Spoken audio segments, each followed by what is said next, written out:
Hey guys, welcome to Row 87 with Schutz BOOM Season 2, Episode 18. I am Schutz. I am Boom. We've been gone a while. A long while. Had a week off last week. We had a bye week, just like the team. We needed it. Did we not need a week to step away? Emotionally draining the last 3-4 weeks. Last month has been, hasn't it? You know, it has. And to be fair here, let's think about this. Last year, we did what, 17 shows? Sorry, my phone just went off. We had 17 shows last year, correct? 17 shows. This is the 18th show. It is. Last year, we had gaps where we'd go 2 weeks without a show. We were spotty. We did shows pretty much every week, but not always. Right. But here we are. 18 shows in 19 weeks. Not too shabby. Not too bad at all. It was needed. The Husker Nation, not just us, but may need another one after this weekend. We'll see. We very well may. So I'll tell you what. We didn't do a show last week. What the hell were you up to last week? What's going on? I got to do a playoff game. Playoffs? My crew did a playoff game. It was really fun. Probably the end of the season. State playoffs are winding down. They're down to the semifinals. Our crew is likely done. It was all right though. We had a blast. I'm ready for the season as far as officiating. I'm ready for it to be done. Not because I love it. I do love it, but just ready to call it a good season. It was a good year for us. I did that. Hunting season's this weekend. I've been scouting. Been out at my uncle's land. Been target practicing, out scouting the deer. It's been great. It's not hunting season. It's basketball season. I see. I've got a slate full of games. I got 8 games this weekend. I got 4 coming up Saturday, 4 coming up Sunday. But let's rewind to last weekend. For the first time ever, I participated in one of the clinics that the wonderful organization we work for, different sports obviously, but we work for a great organization. Give them a free plug here, Premier Sports Officials Association. Had ourselves a little umpire clinic. Got 2.5 days worth of training from some of the best guys that are professional umpires. They are umpiring in AAA, AA, minor league level, but professionals. I got 2.5 days of instruction. For those of you who actually read the blogs that we have, I wrote up a little ditty the other day about my experience. Walked out of there, although I was frustrated several times during the camp because I hate not knowing what I'm doing. I don't know if you're that way, Schutzy. I am. That's a family trait. Yeah? Okay. I hate not knowing what's going on, and I critique myself harder than anybody else ever will. Ever. I'm harder on myself than any other human being. The biggest critic you'll ever meet is the one in the mirror. Correct. But I walked out of there feeling like I'm a better umpire, which is awesome because I don't know. I'm kind of manic sometimes, man. I'm either really high or I'm really low. Very, very seldom am I like in that gray matter. That sounds a lot like the football team in Lincoln. It does. But I had a great weekend. I had a blast, and now I've moved on to basketball mode. I'm not going to lie. We cover this team. I'm not going to be able to watch my Saturday. I have my regular job, and then I've got 4 basketball games. I'm not going to wrap up my Saturday night until 10 p.m. I'm not going to watch a single minute of college football on Saturday, unfortunately. This Saturday, I've had buddies ask me what I'm doing, and it's deer season. It's deer season. And Saturday morning, I'm going to be in a deer stand or out foot stalking them. And we'll see. I hope to make it back in time. But this is an interesting deer season. Buck season is only a week long. It is late in the rut. Usually it's earlier. This time last year, I had my prize buck that we hung on the folks' wall. This year, rut is almost over, and we're just starting rifle season. Anyway, here nor there, I've only got a couple days worth of it, and then me and the Oracle are getting on a plane, and we're going to go watch the team in Maryland. Yes. By the way, folks, there will be a show next week. You got to figure out who you're going to interview. I think it's going to be Row 87 with Boom. Nope, you got to get somebody. I don't know. I think I might actually just rock solo. I haven't done a side. I used to do podcasts way back in the day for a different organization. I did a show 5 nights a week. It was an hour long, 5 nights a week. Now, I'd have a guest or 2 to interview, and I'm working on that. But it's not going to be on YouTube, so the only way you're going to be able to get it is by visiting row87.com. Unless I learn tonight how to upload to YouTube, that's generally Schutzy's job. He's the video guy. The only way you're going to be able to get Row 87 with Schutz and Boom a la carte just boom, is going to be by visiting Row 87, but we'll touch on that later. So yeah, next week's show is going to be a little interesting because I don't know. I might find a co-host.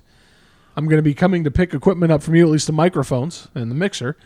But yeah, it's going to be fun because there's going to be a show, but you're going to be at Maryland, so you're not going to have any insight on the Minnesota. Wow, on the Maryland game because you're going to be there, and then you'll recap that game. Obviously, in 2 weeks you'll be back with me. Yep. Unless we'll figure it out. Or we do a show early. I don't know. Or we do a show early. That might be a better way to go, but it depends on how much hunting time you have. And we'll see. You can't hunt them in the middle of the night, I wish. But no. So you can't. So we'll see. That's what I've been up to. School's winding down. I've got some good vibes with that. I've only got a month left. Very nice. And I graduate on December 20th. Sister's flying up. That's all I'm geared on right now is football, hunting, and getting through school.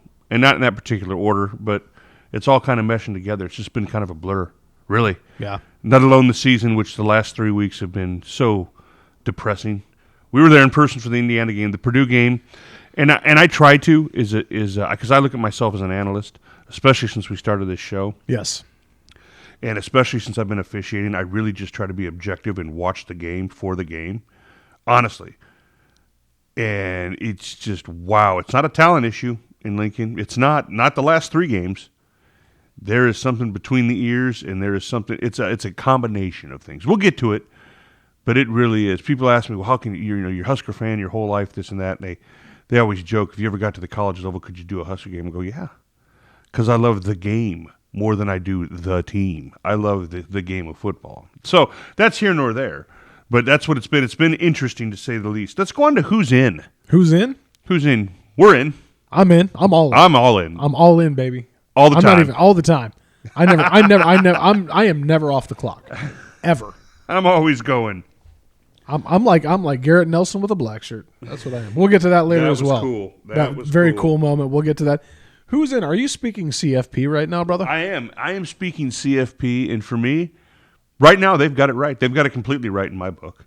Right now. You know what? I didn't see it the other night. Right now, who's in? Number 1 is LSU. Okay. Number 2 is Ohio State. Okay. Number 3, I want to make sure I get is Clemson. Okay. And 4 is Georgia. I don't think you could put an argument up for Georgia. Four I don't is think a tough. I don't think Georgia's going to be now. there. I don't think Georgia's going to be there. I don't think Georgia's going to be there either because I think Georgia's going to get knocked out by LSU in the SEC championship. 5 is Alabama and 6 is Oregon. So the SEC once again has got it set up to where Alabama. See, that sucks, dude. Because I'll tell you what. Does Alabama have no? Oh, you're getting my blood pressure up. This is not good. I've had a coronary this year. Here's the problem I have. Who in the hell who's Alabama beaten this year? Who has Alabama? Now, if Auburn is ranked in the top 25 and they beat them at the end of the year, is that going to be their Alabama's only? Alabama's final 3 games are this weekend. They're playing Mississippi State. Okay. Then the week before they play Auburn, and the Iron Bowl. Mm-hmm. They play Western Carolina. Oh my goodness. Yep. Okay, now, but who have they beaten? Alabama's beaten Duke, New Mexico State, South Carolina, Southern Miss, Ole Miss, Texas A&M, Tennessee, Arkansas. So tell me again why they deserve to be in the college football playoff with one loss. Because we're going down conspiracy theory road here. I've said this for years, and I said it at the beginning of this year before a single game had been played. I go, watch strategically how the SEC does it and how ESPN does it. They categorize it some at the bottom of the top 25 and some at the top. And when they play one another, they'll just simply flip-flop, and at the end of it, you'll have 2 or 3 in the top 10. It works out every year that way. And it's not deserving. A couple of them are deserving, but a couple of the teams that get the rankings they get are not. Let me ask you a question. I still haven't named my top 4. You said they have it right. I'm putting that aside right now. How do you feel about where they have Oregon? At 6, Oregon's only loss was to Auburn. Correct.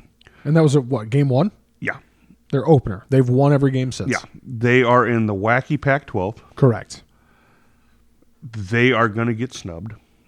They're not going. They're not going to go. It's going to be Georgia. It's going to be Bama. How about Oklahoma? Oklahoma. Where are they at? Sits. I'm looking right now. I cannot find it. Because let's say, and this is all hypothetical Oklahoma here. sits 10th. Holy shit. Not happening. Not happening. Not happening. Wait, well, has Oklahoma played Baylor yet? They're playing Baylor this weekend. Baylor's 13th ranked. If they knock off a number 13 team, Baylor's undefeated. that's what I'm saying. Then I'm saying that I have a hard time. Not happening. You're telling me. Now, I know it was a K-State game, and they actually made it competitive. They were getting blown out. I think that the K-State loss for Oklahoma ended up being a 7-point game, if I'm not mistaken. You've got a 7-point loss. Let me ask you this. Who do you give a nod to, a 1-loss Pac-12 champion or a 1-loss Big 12 champion? This year, I am usually anti-Big 12. This year, I'm giving the nod to the Big 12. I give a nod to the Big 12. So right now you're saying you're good with the 4. The 4 teams in. The 4 teams in, I don't think Georgia will be there standing. I think it's going to be Bama. But as it sits, so I think that the outside looking in the cold is not the Pac-12. They still have Oregon as a shoe-in. Well, I should tread lightly there with that. Right now, the people in the cold are the Big 12. Although I think they're more deserving with a 1-loss, Oklahoma, to a 1-loss Oregon. I think that I would be happy with either one of those two over Alabama because Alabama hasn't beaten anybody. They really haven't. They're playing 4-5 Mississippi State, and they're going to have to play Auburn. Auburn is 12th ranked right now and playing Georgia. And I got news for you. Shout out to my boy Ian Hogg. I love you, buddy. I can see Auburn winning that game. It's in Auburn, and watch what happens. Auburn will win it. In will slide Alabama. If Alabama wins against Auburn, there you have it. How many lost? So I'm guessing Auburn is a 1-loss team right now. 2. They have 2. They have 2. You're telling me a 2-loss Auburn team is ranked above an undefeated Baylor team? Yep. That is welcome. Horseshit. Welcome to ESPN It is SEC in bed. Shit. It is horseshit. Welcome to ESPN SEC billion-dollar contract. And who turns the heads? And at the end of the night, well, you like this or not, you think I'm full of shit and Boom's full of shit? Folks, all you sports fans listening out there, at the end of the night when you want to catch up on the games, what channel do you turn to? PBS. Dun-dun-dun. And them folks are in bed for $1 billion. Their show horse, their bell cow, is the SEC. Oh, they're in bed with the Big Ten and the Pac-12. Secondary contracts. Yeah. Their primary contract is the SEC. So who are they going to pimp? The SEC. And that, folks, is why your top 25 comes out. And teams like Kentucky get into the top 25. So if they happen to win, you're hedging your bets. That's all they do. I am not saying Alabama's not a badass team. I'm not saying that Auburn and Georgia aren't badass teams. Every conference has 2 or 3 badass teams. What you do is take 2 or 3 badass teams, 2 or 3 teams that are complete manure, pimp them, and if they happen to win, which is wacky in college football, it always happens every year, 2 or 3 major upsets, huge upsets, I'm talking Illinois over Wisconsin, kind of upsets, and then all of a sudden, oh, they walk on water, they're great. Doesn't matter if they wash out at the end. Right. They pimp them high, they lose, but guess what? It extends your 2 or 3 badasses in each conference. Does it not? And that's exactly what it's not a secret what they're doing. I'm not denying that Alabama isn't awesome. They're the team of the decade. They are. They're a dynasty. I'm not saying Georgia, as of late, isn't badass, or Auburn. Florida's come around. But if you look around the conferences, this happens. Usually, traditionally speaking, there are 2 or 3 badasses in every conference. There just are. What ESPN does, in my opinion, is hedge the bets. Give them the 2 or 3 badasses their place. Pimp up 2 or 3 more. Folks, Nebraska was pimped this year. And I'm still trying to figure out why. Well, because novice minds and novice eyes, novice sports fans, saw undefeated second-year UCF Second year, Scott talking about they're going to turn everything around. Well, clearly that hasn't happened. But that's what's going on. So, yeah, right now, a 2-loss Auburn sits above an undefeated Baylor. That's horseshit. It is, and welcome to ESPN. Absolute horseshit. Welcome to what ESPN does. CFP from 1983. Schutz knows what he's talking about. Or he thinks he does. By the way, we have no issue with ESPN if they would like to pick up the show. We would love to be a part of your team. Business is business. No issues whatsoever. So who's your pick? I was right before we went on. I was talking about the pillow fight of the week, and we're calling it a pillow fight. We beat this team by 3 points. So we really don't have much room to Nebraska beat. We didn't do anything. But Nebraska barely beat them. I was at that game. It was the last game I was at. Northwestern. False. We were at Indiana. That's true. Well, the last time Nebraska won. Yes, I was so long ago. So long ago. Northwestern, UMass. Both one-win teams. We'll get to this in the Big Ten coverage. Northwestern's favored by 41. By 41. Both one-win teams. That's my pillow fight of the week. I don't think you have one. I just came up with this. I saw that, and I had to bring it up on the show. I'm taking those points, by the way. I know we'll get to that later on. Yeah, but I am too. But I think that Fitzy's going to take care of business. Just 41 points. I don't know that offense is capable of scoring. Have they scored 41 points all year? Combined. They probably have, but the point is that offense is terrible. Is horrible. Yeah, it's not good. We're over here scratching our head about Nebraska's offense. You want to see a abysmal offense? Go on down to Evanston right now. That's a team where you're probably going to see some changes. Not at the top, but you probably. No, not at the top. I told you about that team before the year started. What did I say? I watched the Big Ten pull-up show on. Yeah, you said CFP. Yeah, that's exactly what I said. I said that offensive line coach is a joke. At North, whatever they're doing there, holy cow! No, that's not good. And come to fruition. We'll see. Let's get to the top 25. Boom. Let's do it. You got number 5 Alabama at Mississippi State. Alabama by 17.5. Drop it. They're going to be hungry. They just got beat by the best team in the country. It's still Saban football. It is. It is. I'm going to say drop it too, but yeah, okay. Florida at Missouri. 8-2 versus 5-4. Florida by 6.5. Florida wins, but give me the points. I don't know why. That's literally a gut decision right there. That's going to be one of my upsets. I'm actually taking Missouri in that one. Kansas at Oklahoma State. Oklahoma State by 17.5. Give me the points. Les Miles is doing things. He's on to something. And when you say doing things, listen, you get to a bowl game every other year, you're doing just fine at Kansas. Well, and like I said before, we have had lengthy discussions about Les Miles. And right away, you brought up the fact that maybe a retirement plan. I don't think he's that kind of guy. I really don't, man. I think Les Miles is a man's man who wants to win, who wants to be competitive, who has a national title, I believe. Didn't he win? He won a national title at LSU. Defensive coordinator was Bo Pelini. That's correct. I forgot about that. I forgot that Bo Pelini had success anywhere. But yeah, you say that and we'd kill for him right now. I would. Oh man, for that. Well, not necessarily right now, but for those days, yes. Les Miles to me is a hell of a football coach. He did some things at LSU. He's not going to win national championships. He's not going to win Big 12 championships. I can see him being a 6-win team perennially. I think he has that capability. Just the coaching alone, he's smarter than half the coaches in the Big 12. Well, we'll have to see. I'm going to drop the points. I think Oklahoma State will pull ahead in that one. And give me those points. Navy at Notre Dame. 23rd ranked Navy at 16th ranked Notre Dame. Notre Dame by 7.5. Notre Dame's got some interesting. Before you answer, Notre Dame's got some interesting stuff going on there. Their AD came out, article on ESPN. Their sellout streak may be coming to an end this weekend. And we got to talking about our sellout streak, or Nebraska's sellout streak.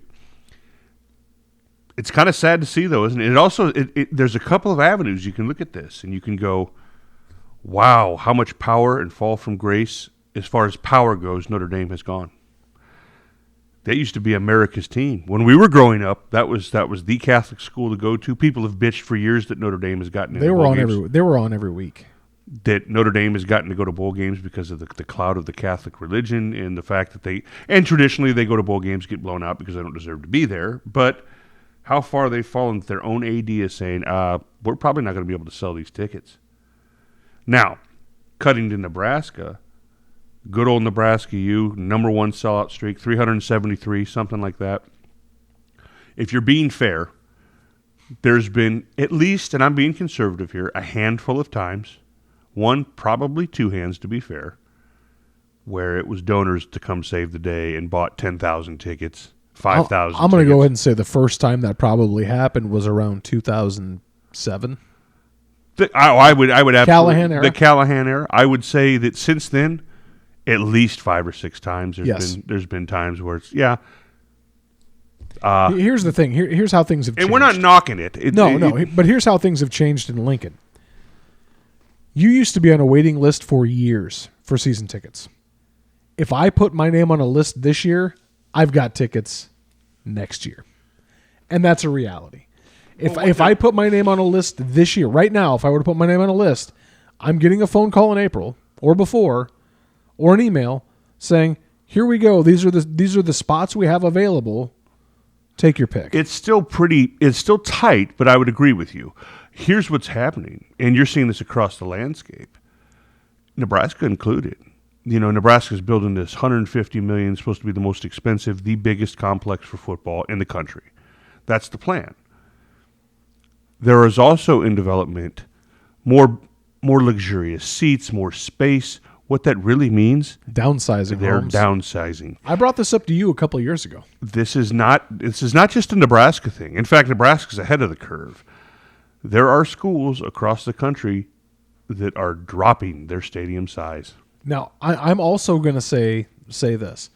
I enjoy going to Nebraska games and watching them live. I do. However, if I were completely free on Saturday, instead of working the regular job and then going out and officiating, if I were to be able to go out and nab tickets that are going fairly cheap, by the way, if you're looking for tickets to the Nebraska game, you can get them at a discount right now. $15 I saw. Yeah. So those are out there, kids, if you want to go. But if I had the choice of going to that game or watching at home, probably watching at home. Not because I don't enjoy Memorial Stadium, but because from the comfort of home. Well, a lot of that also has to do with product on the field. Correct. That's a big part of it, especially in this state. Absolutely. The product on the field is 4 and 5 right now. Now, it is actually supposed to be pretty nice in Lincoln this weekend. Okay. We should probably get off. We're still going through top 25. I'm sorry. We went off the rails there. We'll get back to it, but it's, yes, it is a surprise to me, Notre Dame. I wouldn't be surprised somehow, some way, shape, or form, it sells out. Well, that might have been a call to action. Touchdown Jesus was just throwing a Hail Mary to the fan base, hoping that they sell it out. You said 7 points, correct? 7.5. I am a buyer this week, man. Give me the points. Give me Navy and the points. Navy in an upset to stun the world. They've only done it a handful of times since I've been alive. And this is one of them, I think. By the way, you're welcome, Notre Dame, for the uniforms you currently wear. Due to Navy. Little history lesson. Back in World War II, a lot of the people went off from Notre Dame to go to war. Navy helped supply the uniforms that they wear today. That is why you still see Notre Dame and Navy play. Moving on. Wake Forest at Clemson. Clemson by 34. Drop it. They've got some proving to do. No, I know I'm they going to don't say have a take loss. the points. Really? Wake Forest is 7-2.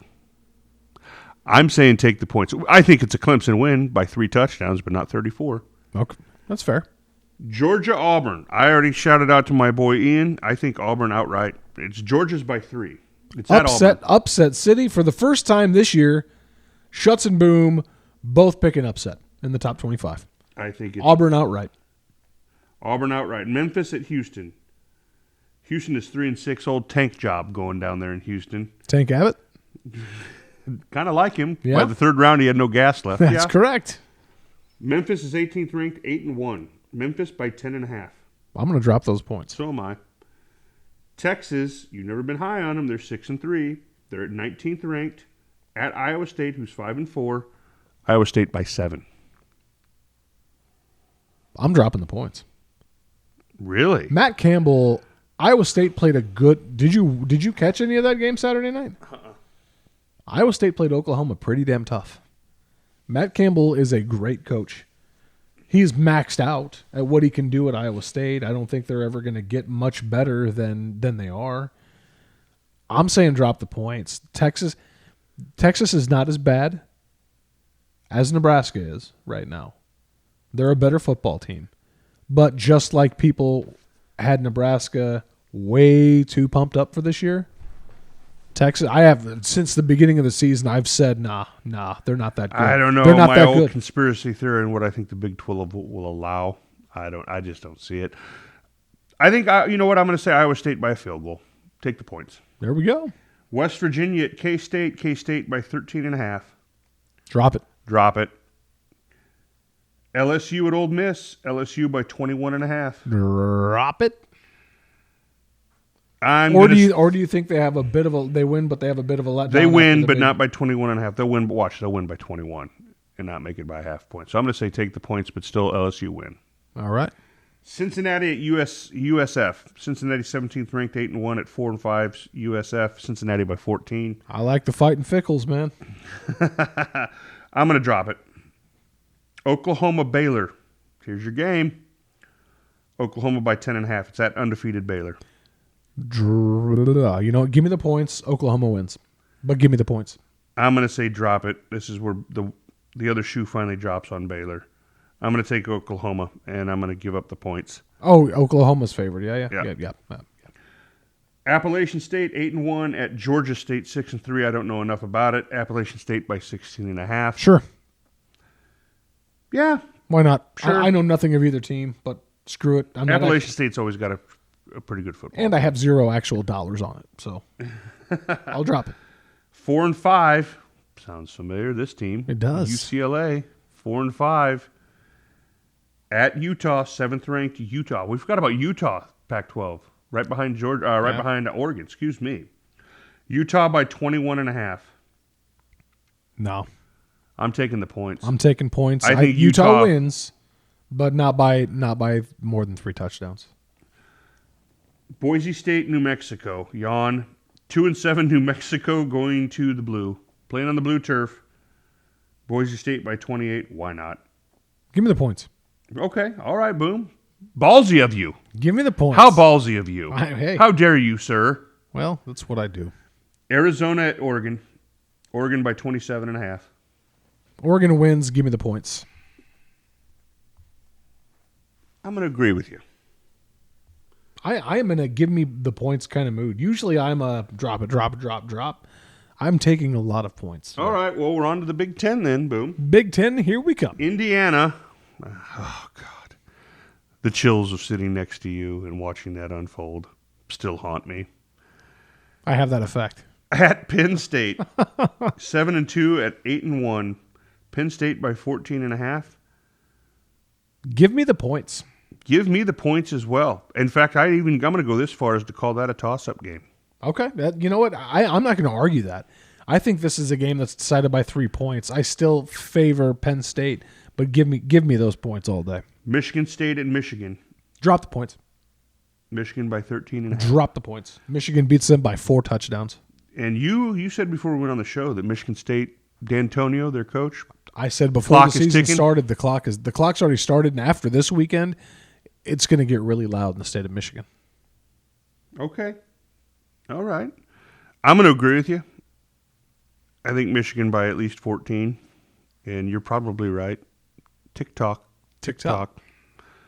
UMass at Northwestern. 1-9 versus 1-8. Northwestern by 41. If I bet this, I would take the points all day. I'm taking the points. I think Northwestern wins. Good for Fitzy. Win number 2. I don't think they're capable of scoring 41 points in a game, even against UMass. Ohio State at Rutgers. Ohio State by 52. Drop it. I won't give you 52. They probably will. Did you see what they did to Maryland last week? Yeah. That was a statement, though. Their boy Young is from Maryland. He's from the DMV. There was some riff there. That's what that was about. I'm probably foolish, but I'm going to say take the points, especially foolish betting Rutgers. But I'm going to say take the points. You just called for an upset. Yeah, an upset in which Ohio State wins by 49 or 50, but not 52. Damn it. This is intriguing. Minnesota at Iowa. Minnesota, did you ever think you'd say 9-0? No. And yeah, 8th ranked 9-0 Minnesota at 20th ranked Iowa 6-3. Iowa by 3. Shoe finally drops. Shoe finally drops. Drop the points. Iowa lost heartbreakingly 22-20 to Wisconsin last week. I don't know. I think that there is some witchcraft demonry going on in Minneapolis. Hey, tip of the cap, they whipped the Huskers. They whipped them. You know what? But, not only that, you've got to.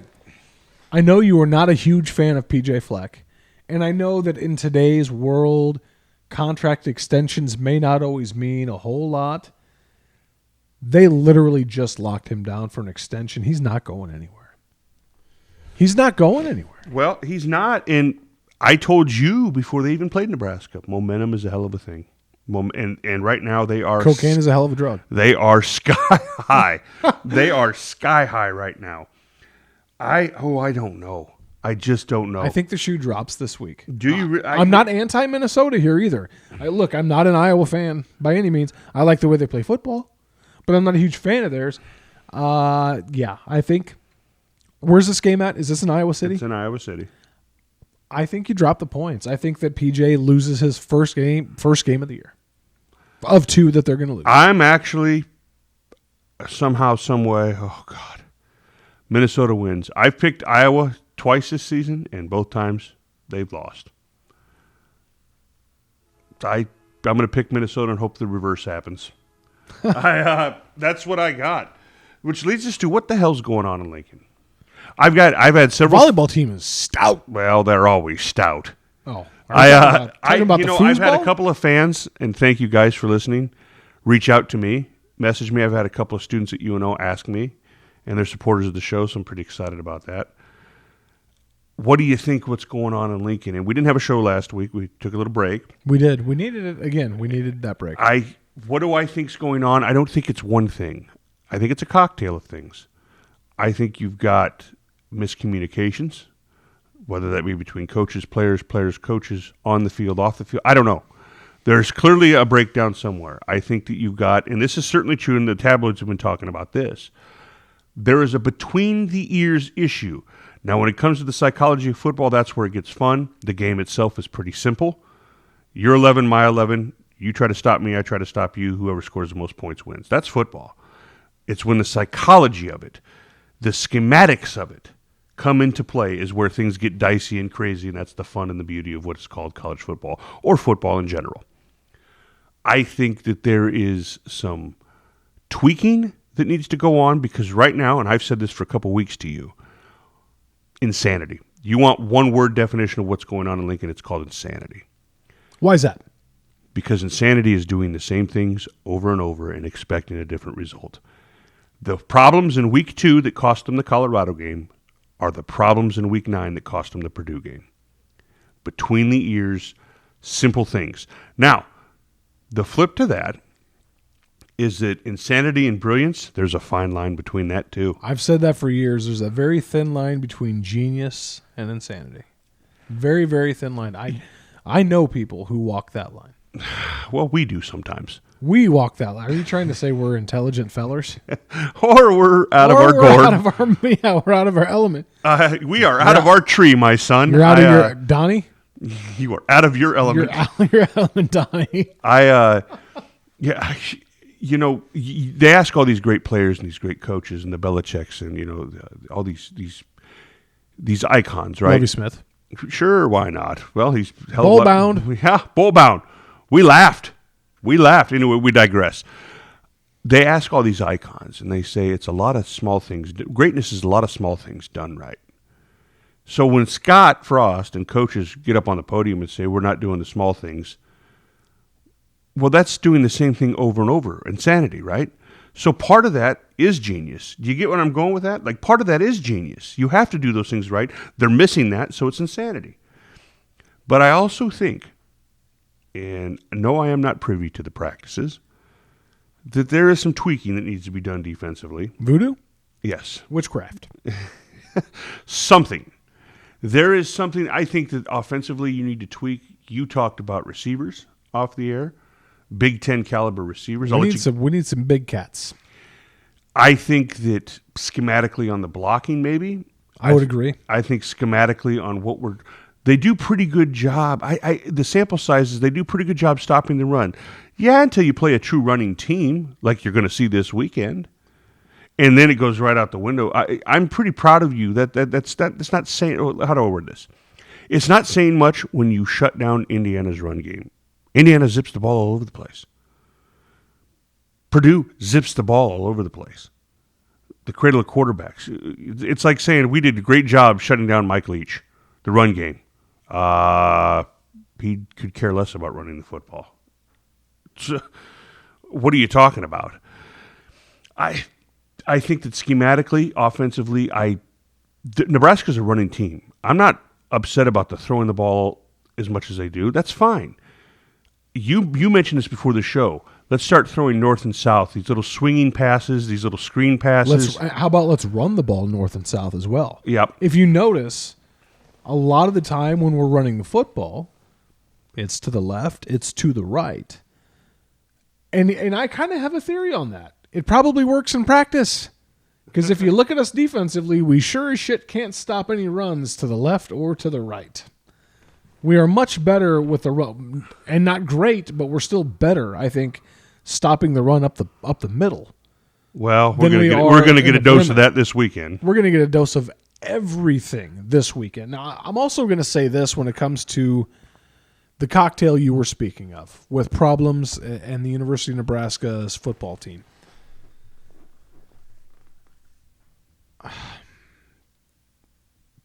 We've been beating a dead horse. We've been talking. You want to talk about insanity? We've been talking about the same things all year.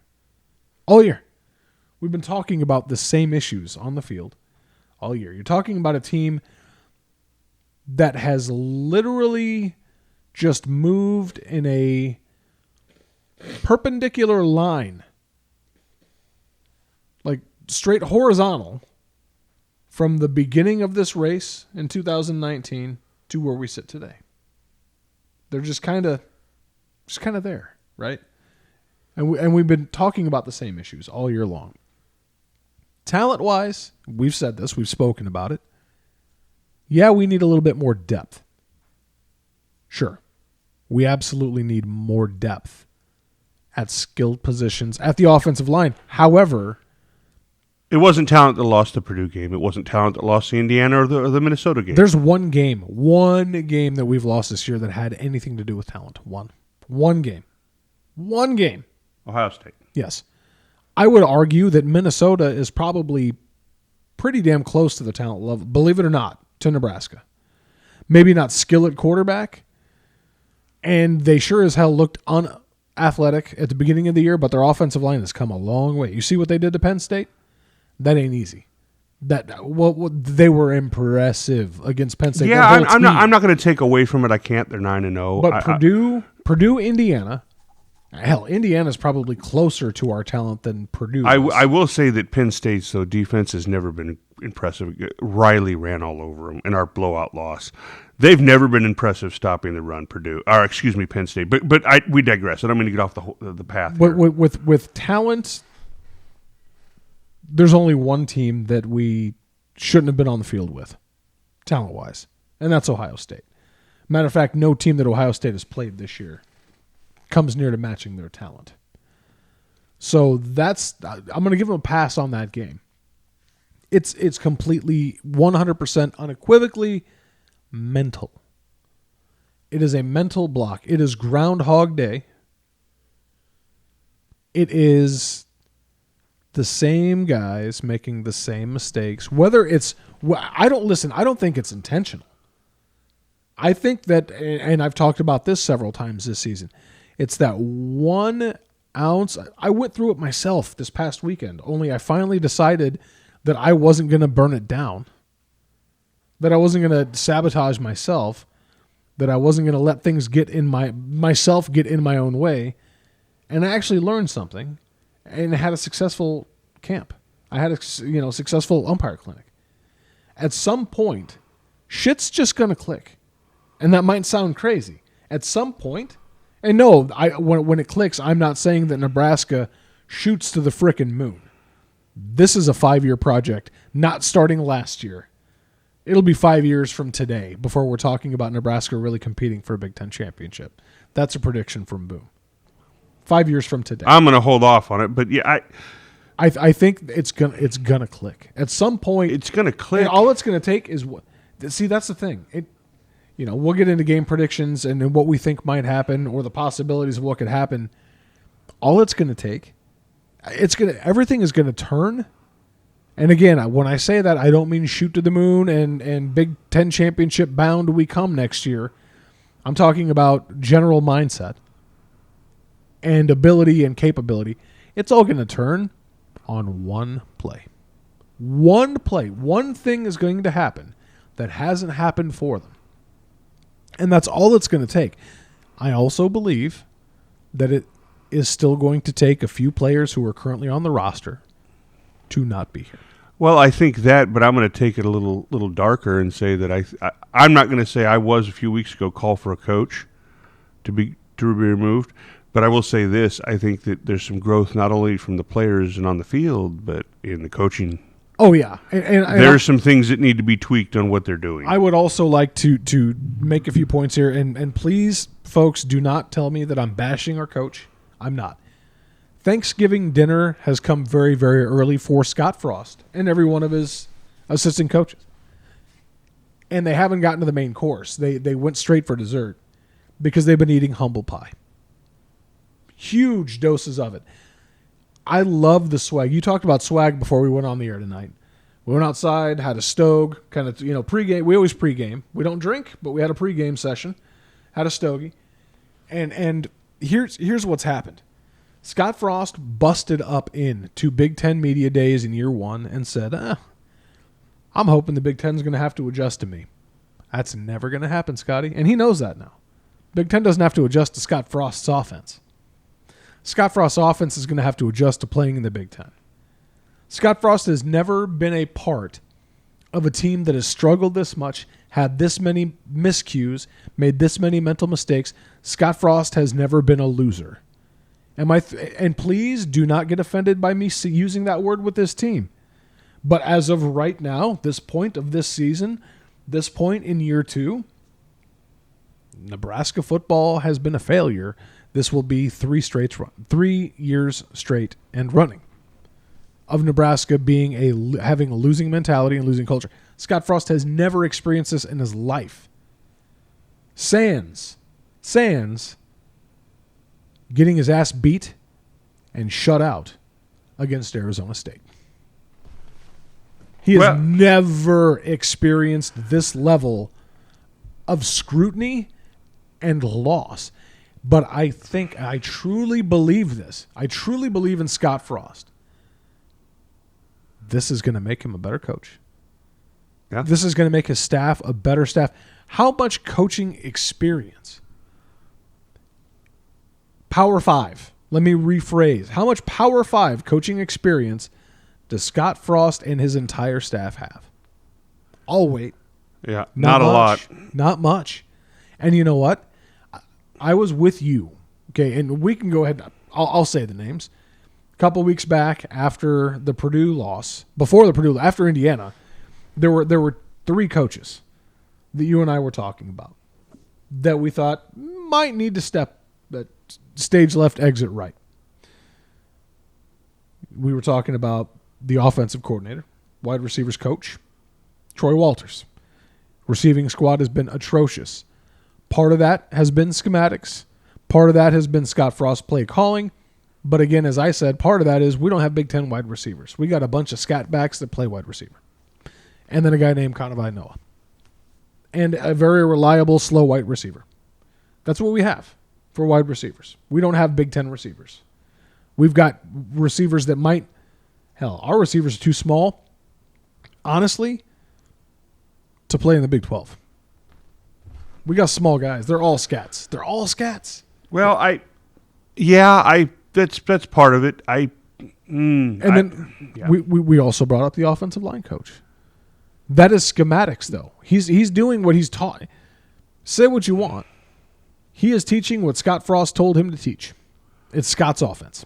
I've never been big on him. I hope this is the one guy that I hope I'm dead wrong on. I hope I eat my words and I am dead wrong on.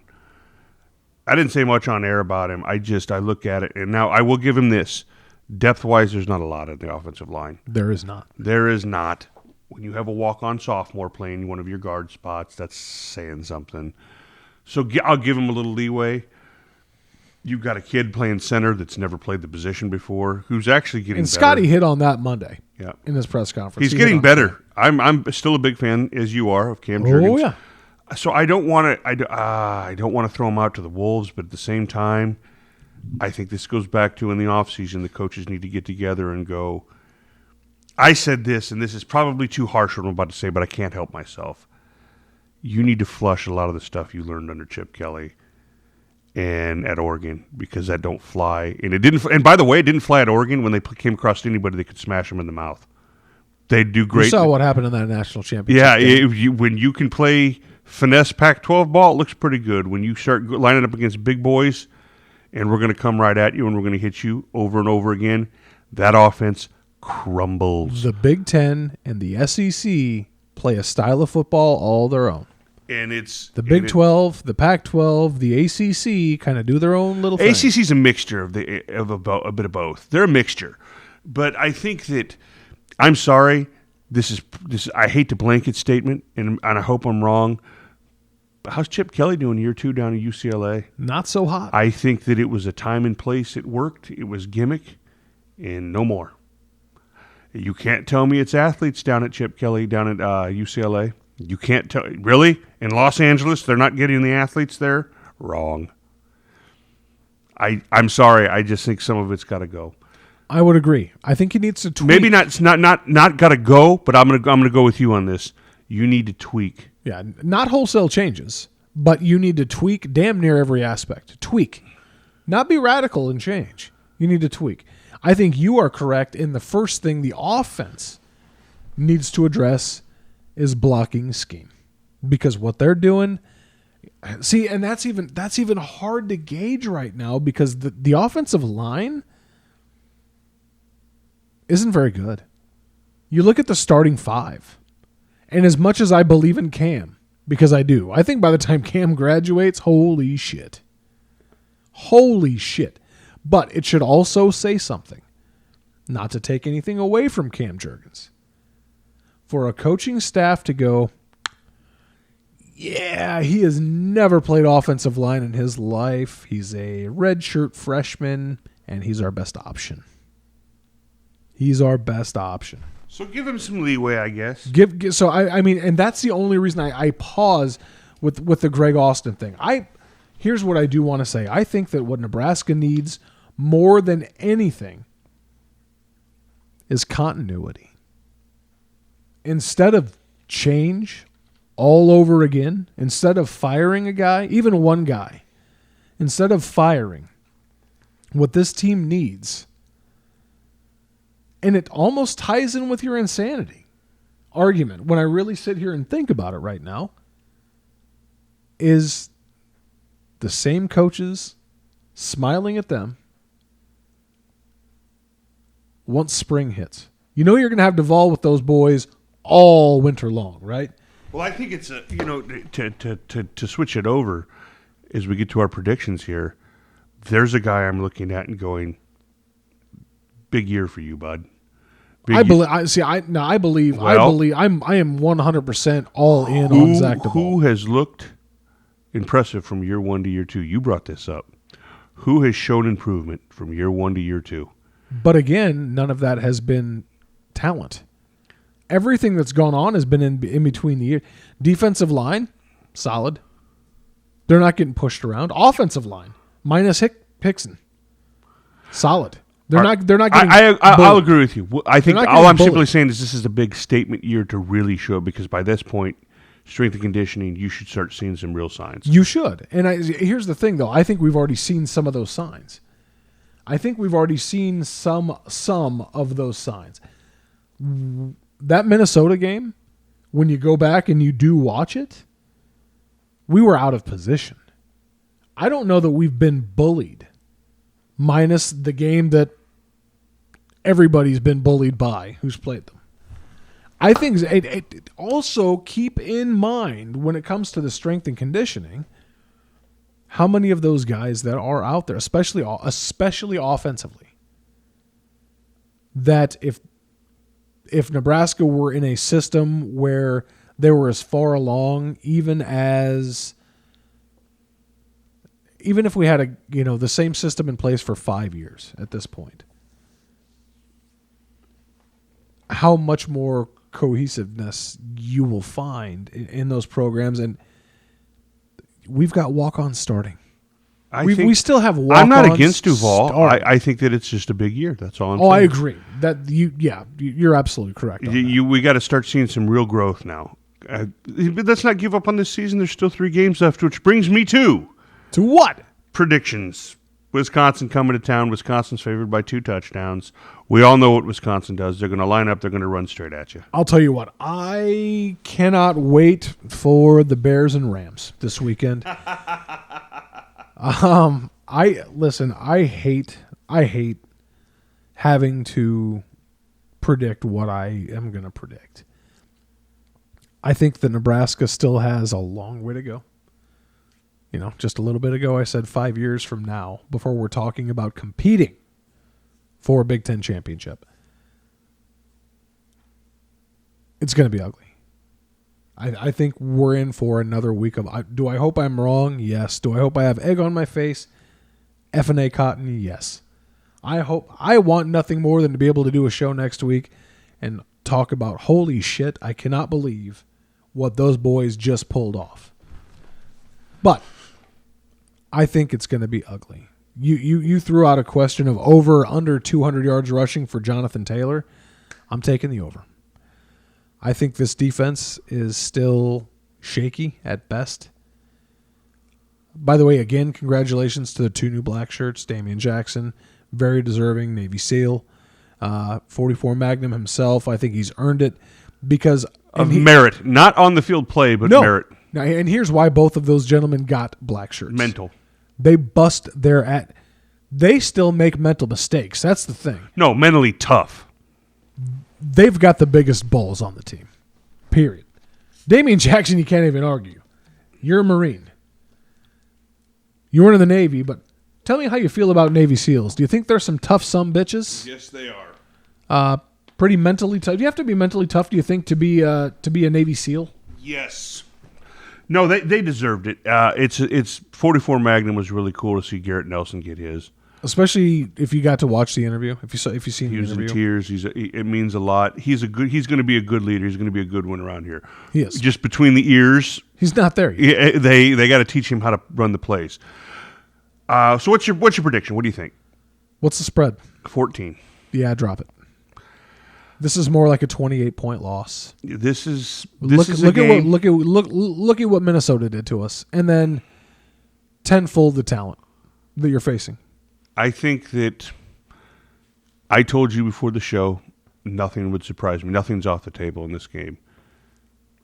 Too many times we've seen Wisconsin blow 2 axe handle wide holes in the running game against Nebraska, and this dates back to Pelini. There's one thing that Nebraska has going for it. It really does, one thing. And I don't know if it's really a good thing, but it is the truth. They interviewed a linebacker from Wisconsin, and they thought, what do you think of the rivalry? He goes, what rivalry? Trophy's never left our case. Trophy has never left. It's never left. What rivalry? It's actually left once, but that was before. That might have been before. No, this was around the time they created it. It might have been right after they created it.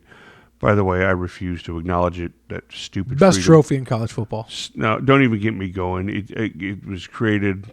They're playing for the Freedom Trophy. It is the dumbest freaking trophy. Sans it's dumber. It's actually dumber than the Heroes Game Trophy. It was created by an egomaniac and Barry Alvarez at Wisconsin, and his understudy, literally his understudy, that came to Nebraska, Sean Eichhorst, and the two egomaniacs decided to make a trophy game, and it's called the Freedom Trophy. We honor veterans at every game. Why do we need a trophy over it? Don't get me started. I digress. But the one thing Nebraska's got going for it is this. Wisconsin has no respect for them, nor should they. They've never beaten them. Correct. One time, and I was at that game. They've destroyed Nebraska almost every time since we've been in the Big Ten that they've come to town and we've gone there. Nebraska can actually play into that. I don't know that they'll be able to. Nothing would surprise me. Wisconsin will come in laxed. They will come in, we're going to kill you. They're going to come in asleep. Now, Nebraska's going to have limited opportunities to seize that, but I would not be surprised if Wisconsin comes in, kicks the crap out of Nebraska, and walks out with a 4-touchdown win. I would not be surprised if it goes down to the wire and Nebraska loses heartbreaking. Again, been the theme this year. Small sliver, and I mean a 2% chance that Nebraska actually wins it. I think that it's going to come down to Wisconsin just being Wisconsin, Nebraska not having it. And I think 14, yeah. I think a 14 to 21 point win. I want to say a miraculous win. Is there a chance? Sure, not very much of one, but I think Wisconsin by 14 to 21 is a good safe bet. And I'm going on that not because I want to, but because there's no proof in the pudding otherwise that they're going to do anything different. Great week of practice. We've had great weeks of practice all year. I take zero stock in the practice questions and how was practice this week and energy at practice and refocus this week and more energy and a different mindset coming out of a bye week than last time. Doesn't matter. We have talked about, I said this last year. You have mentioned it this year. Show me. Maybe this is the weekend. Talk is cheap. Maybe this is the weekend Nebraska stuns the world. Hey, Illinois did it.